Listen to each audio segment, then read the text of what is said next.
Hey, this is Victor Antonio, and welcome to my new series called Sales Presence. Now, how did this series come about? Good question.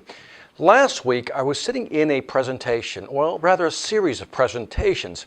As I'm sitting there watching these presentations, I'm asking myself, why am I bored? Why am I not engaged?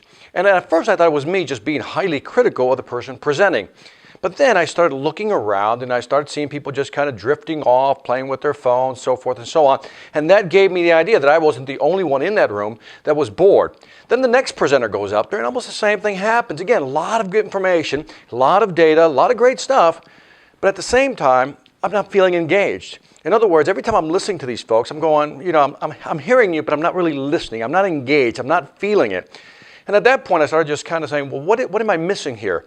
What's happening up there that I'm not feeling the engagement? And at that point, I started thinking about this thing called sales presence. Now, sales presence is one of those things you can't really define. You know what I mean? It's like when they use the word, you got to have a sales culture. Well, what does that mean? Sales presence, what does that mean?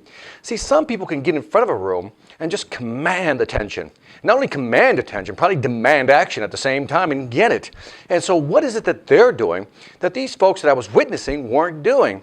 And as I started to think about it, I started jotting down some notes and I created this thing called sales presence. As I started to ruminate about it, think about it, I realized there's certain aspects of a presentation that a person should have, and if they don't have it, they won't have that sales presence. So what I'm going to try to do in this series is really look at different attributes that as an aggregate, as a whole, add up to this thing we call sales presence. I hope you'll agree.